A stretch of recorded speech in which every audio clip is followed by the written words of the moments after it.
예, 문무일 검찰총장의 검경 수사권 조정안 패스트트랙 지정 반대 입장 표명에 후폭풍이 거셉니다. 검찰과 경찰 내부가 크게 술렁이고 있는데요. 이 사법개혁안 국회 논의에 있어서 제 목소리를 내겠다는 검찰의 의지가 추후 입법 과정에서 어떻게 반영될지 주목됩니다. 네, 오늘이 4월 임시국회 마지막 날이지만 한국당은 장외 집회를 계속 이어갈 태세여서 국회 공전 상태는 당분간 이어질 걸로 보입니다.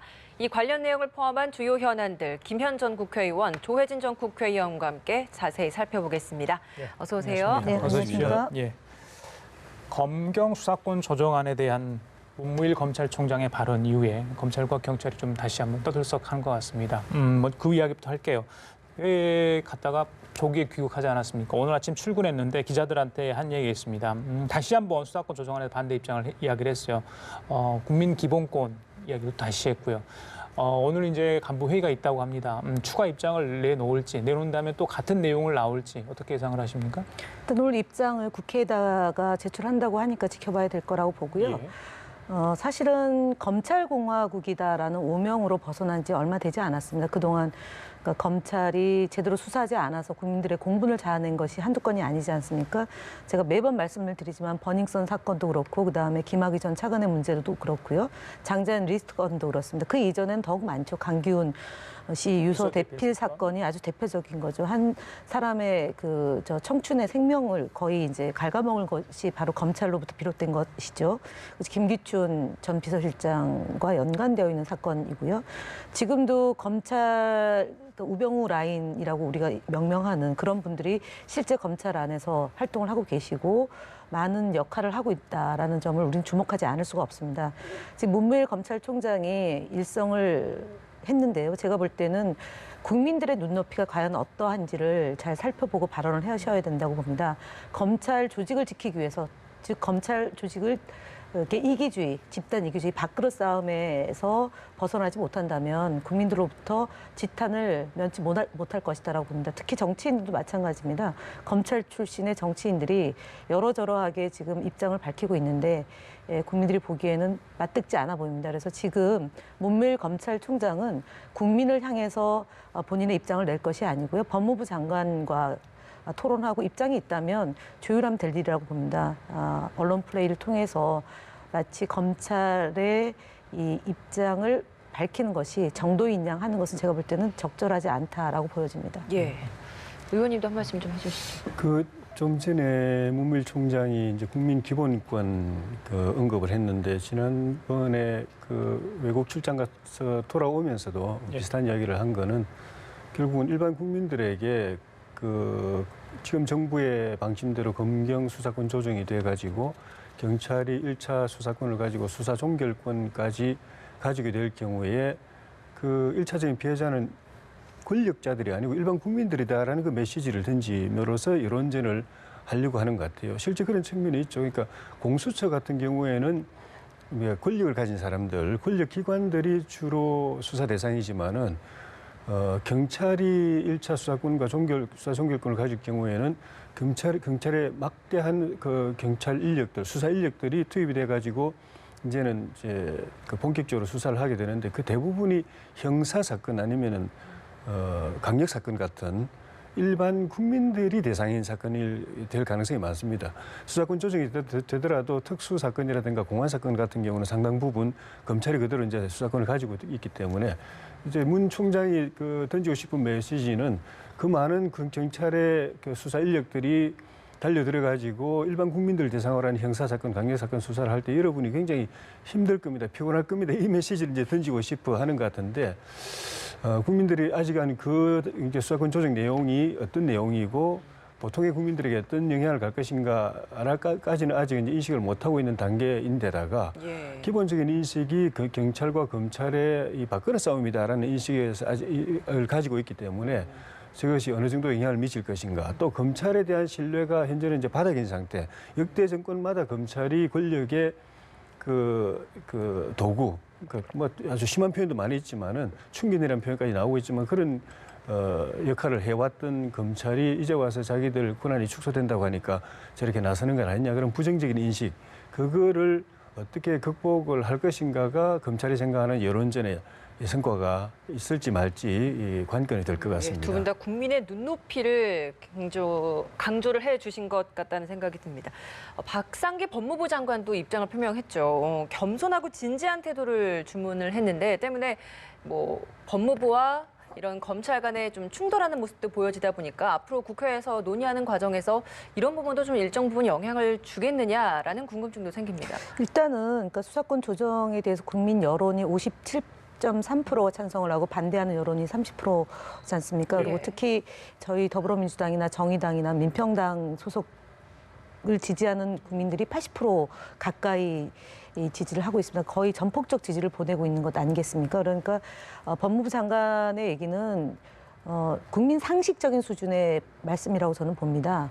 검찰총장이 외국에 나가서 아니 이게 하루아침에 무슨 하늘에서 뚝 떨어진 검경 수사권 조정 문제가 아니지 않습니까? 굉장히 오랫동안 법무부 장관과 행안부 장관이 논의를 해왔던 것이고요. 그 국민 앞에서 선언까지 했습니다. 우리가 이 검경 수사권을 조정해서 국민의 눈높이에 맞는 국민의 인권이 보장되는 그런 나라다운 나라를 만들기 위해서 오랫동안 그 수건 사업이었던 것을 하겠습니다라고 약속을 했습니다.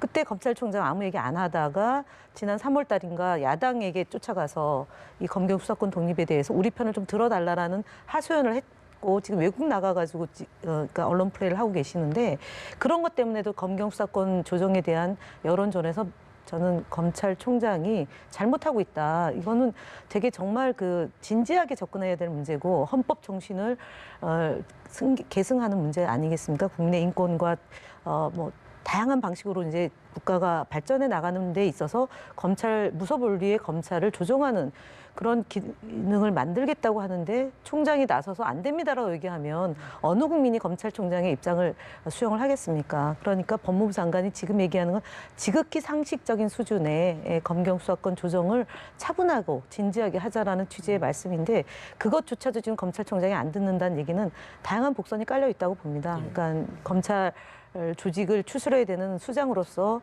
그러니까 메시지를 던지는 것이고 사실은 뭐 그렇다고 해서 저렇게 되겠습니까? 어쨌든 오늘 뭐 회의를 통해서 나오는 안들을 봐야 될 것이고 이후에도 충분히 경청하겠다라고 조국 수석도 얘기했기 때문에 이것이 갈등이나 뭐 분열이나 이런 게 아니라 충분하게 수구의 민주주의를 통해서 좋은 방안을 강구할 수 있다고 봅니다. 예. 네. 조국 수석 이야기를 하셨기 때문에 저는 문 총장이 그 회의에서 메시지 던졌을 때 바로 조 수석이 뭔가를 낼 줄 알았어요. 근데 조금 있다가 이게 언론에 페이스북을 통해서 이야기를 했는데 문 총장의 우려를 경청할 필요가 있다. 그러면서도 국회의 선택을 존중해야 한다. 이렇게 이야기를 했거든요. 예. 그건 어떻게 해석을 할 수 있겠습니까? 1차적으로는 이제 원론적인 그 메시지라고 봅니다. 그 패스트트랙이 통과되고 나서도 조 수석이 패스트트랙이 그대로 진행될 경우에 나중에 본회의에 올라갔을 때 야당의 필리버스터 권한은 충분히 존중돼야 된다. 그 이야기를 했지만 그렇다고 해서 그걸 갖다 받아들여가지고 국회 그 선거법 개정안 나머지 또 의원 이 제정안 개정안을 갖다가 후퇴시킬 거라는 메시지는 아니거든요. 절차적인 거는 존중해주고 그 절차에 있어서 상대편의 의사 그 권한은 존중해주겠지만 내용에 있어서는 양보가 없다. 이 뜻을 이제 분명히 한 건데 이 부분도 검경 수사권 조정도 좀 전에 말씀드린 이 패스트트랙이라는 그런 큰 파동을 감수하면서 청와대와 정부 여당이 밀어붙인 거거든요. 근데 그렇게까지 해놨는데 그 내용을 이제 핵심적인 내용은 좀 전에 말씀드린 경찰의 1차 수사권과 수사 종결권인데 그런 핵심적인 내용을 양보할 것인가? 그건 뭐 아니라고 보여지고요. 다만 어쨌든 검찰이 국가기관이고 대통령 산하기관인데 정부기관인데 그 사정기관이 집단적으로 이제 반발한다든가 또 정권과 이렇게 충돌한다든가 이런 모습은 청와대나 정권 입장에서도 바람직하지 않은 것이기 때문에 끝까지 이제 뜻은 관철하지만 좀 이렇게 다독거려 가면서 간다는 그런 의미가 아니겠는가 그런 정도의 메시지라고 생각합니다. 예, 알겠습니다. 그렇다 보니까 조국 수석의 경청할 수 있다, 경청을 들을 필요가 있다 하니까 오늘 문 총장이 그러면 좀 더 지켜보고 판단해서 신중하게 접근할 가능성도 있다. 그래서 그러니까 우려했던 검찰 내부에 지금 반발도 좀 있습니다만은 좀 더 신중한 모습을 보일 수도 있다. 이런 이야기도 있던데 어떻게? 제가 볼 때도요 검찰 조국 수석의 그 영향이 좀 있을까요? 예, 뭐 조국 수석의 영향도 뭐 없지 않아 있겠지만 지금 검찰이 스스로 자정하고 개혁해야 된다는 목소리도 없지 않아 많이 있습니다.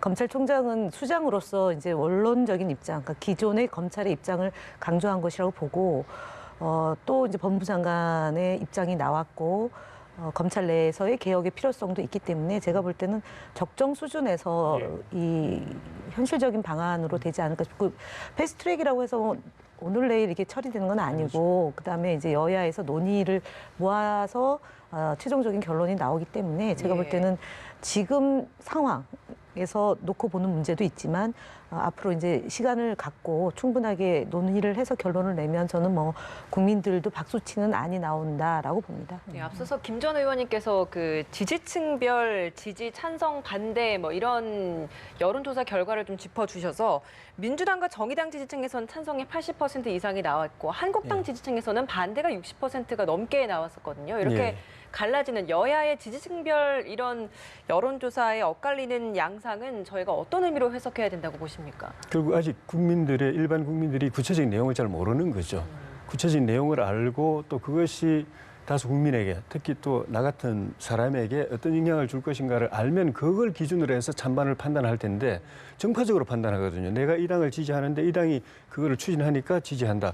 내가 이 당을 지지하는데 이 당이 그걸 반대하니까 반대한다. 이렇게 하는 거는 그 내용을 아직 구체적으로 국민들이 잘 모르고 그것이 미칠 파급 효과가 아직 일반 민심에까지 전파가 안 됐다는 것이고 검찰은 그 점에서 여론전을 이제 그런 쪽에 좀 포커스를 맞춰가지고 시작을 하고 물론 이제 이게 앞으로 추이가 흐름이 어떻게 될 건지 봐야 알겠지만은 검찰의 이 그 반발이 상당히 강력하고 이게 오래 갈 경우에는 이게 계속 이제 이슈가 되거든요. 뉴스로 계속 보도가 되고 그러면 이제 그 시간에 국민들이 무슨 내용일 이번에 패스트트랙 파동도 마찬가지로 무슨 내용이길래 저렇게 검찰이 반발하고 저렇게 큰 뉴스가 되는가라고 계속 보면서 내용을 이제 알게 되고 그 내용이 그렇게 가면은 어떤 영향이 사회적으로 어떤 영향을 주는가 우리 같은 사람들에게는 어떤 영향이 올 것인가라는 걸 이제 알게 되면은 그때는 정파적인 판단이 아니라 이제 주체적인 판단을 하게 될 거다라고 검찰은 이제 그런 걸 의식하고서 이런 이제 이슈 파이팅을 이제 시작한 걸로 이제 봐야 될 것 같습니다. 저는 조금 덧붙이면 저희가 이제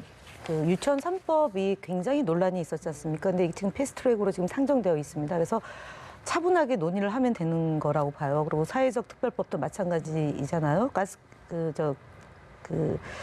세월호 문제와 그다음에 가스 살균제 문제 때문에 논란이 됐는데 패스트트랙으로 상정이 돼서 의원들이 논의를 해서 그 법을 만지면 제가 볼 때는 이게 논란보다는 대개의 경우가 차분하게 처리가 됩니다. 그래서 지금 이 그 검경 수사권 조정 문제도 지금 그러니까 야당에서 장외투쟁으로 나가서 이 문제를 계속 그러니까 반복적으로 제기해서 생기는 문제이지 이제 이게 그 수사권 조정 문제나 아니면 공수처법 문제가 대통령들의 공약 사항이었고 후보들의 공약 사항이고 오랫동안 이 그 무소불위의 권력이 독점함으로 인해서 폐해가 생긴 것을 조정하자라는 의견이기 때문에 저는 이것이 차분해지면 훨씬 더 많은 국민들의 설득력을 가질 수 있는 조정법이다라고 봅니다. 오히려. 네. 여쭤볼 게 많은데요.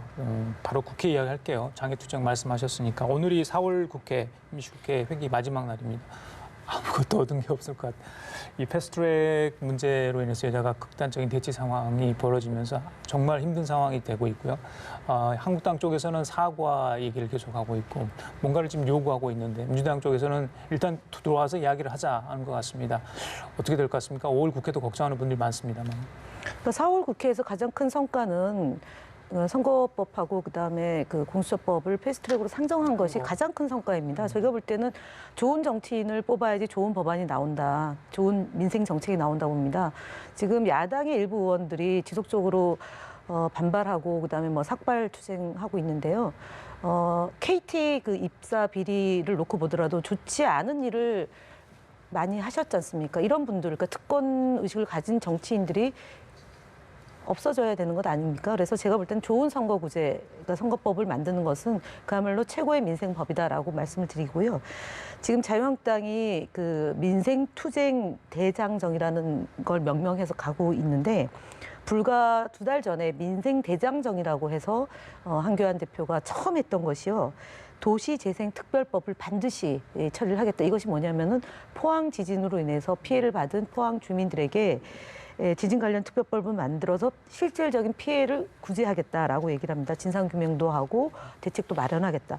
근데 잉크도 안 말랐는데 민생투쟁대장정이라는 이름으로 바꿔서 그야말로 갈등을 고취시키고 분열을 야기시키고 있는 일을 하고 있습니다. 그래서 민생대장정을 하시는 방향으로 좀 하셨으면 어떻겠습니까? 희망찬 경제, 하나된 국민, 든든한 안보 이 세 가지 캐치프레이즈를 걸고 민생대장정을 하겠다고 했습니다. 그래서 지금 투쟁이라는 말로 국민들에게 다가가는 것으로 물론 지층은 결집할 수 있습니다. 그러나 중간층이나 아니면은 정치를 혐오하게 자꾸 만드는 일에 앞장서시는 것은 제가 볼 때는 타당하지 않고요. 약속한 대로 특별법을 처리하기 위한 노력을 좀 하셔야 되는 것 아닌가 말씀을 드립니다. 예.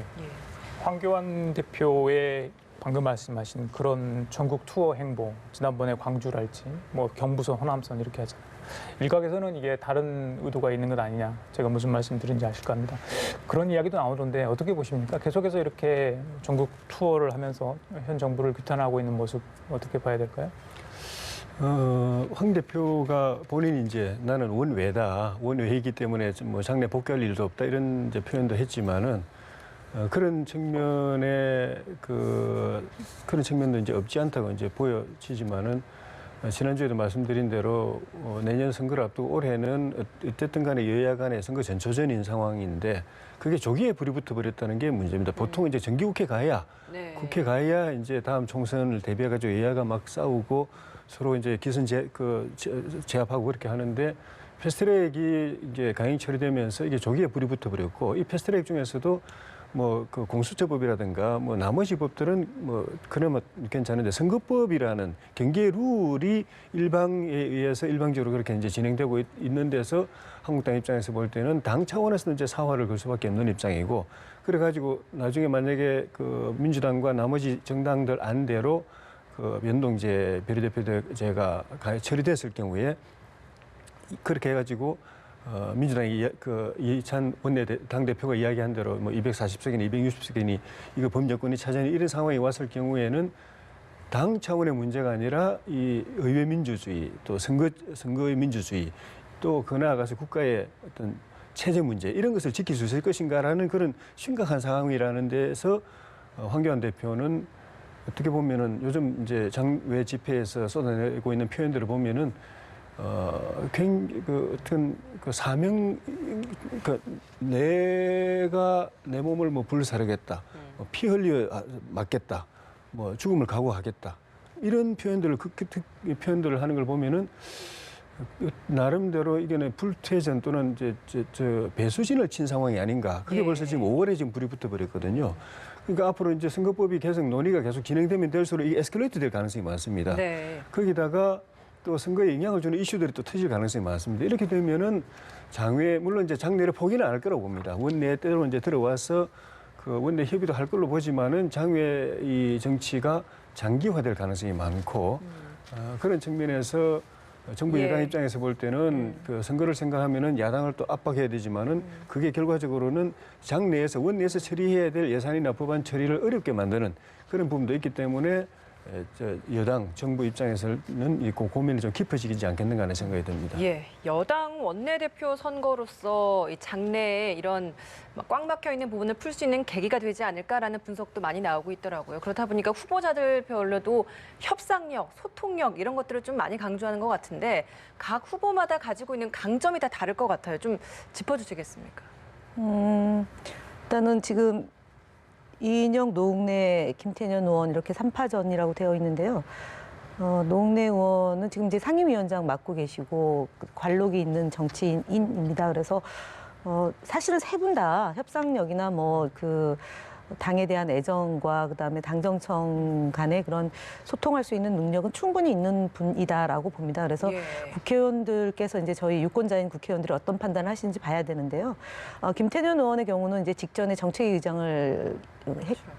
그러니까 추미애 대표 때, 그다음에 이해찬 대표 때 했기 때문에 청와대와 정부와의 조율을 그동안 쭉 해왔기 때문에 그 축적된 역량을 바탕으로 잘할 수 있다라고 보여지고요. 이인영 의원의 경우는 이제 그 헌법 관련해서 또 이제 특별위원회에서 간사 역할을 하셨고요. 그리고 오랫동안 정치를 또 해오면서 저희 더불어민주당의 소위 허리라고 얘기할 수 있는 초선 의원, 삼선 의원까지 해서 거기에 이제 든든한 후원을 받고 이제 지지를 받고 있다는 점 말씀드립니다. 그래서 누가 되더라도 이제 잘 하실 수 있는 분인데 다만 지금 나경원 원내대표의 이 지금 하는 행동이 협상을 하고 거기서 이제 논의를 이끌어내서 결정을 하는 거에 따르는 형태는 좀 아니지 않습니까? 특히 2018년 12월 15일 날 여야 5당 원내대표가 합의를 해놓고도 그것을 뒤집어서 자당에 유리한 방식으로 무슨 비례대표제를 없애고 의원 정수를 10% 줄이겠다라고 하고 또 그것이 잘 안 먹히니까 이제 패스트트랙 상정을 온몸으로 저지해서 많은 의원들이 불법을 하도록 지금 종용하신 분이에요. 그래서 제가 볼 때는 한교안 대표와 나경원 원내대표의 경쟁이 너무 또 치열하게 붙다 보니까 이제 선명성 경쟁을 지금 두 분이 하고 계시거든요. 저희들이 볼 때는.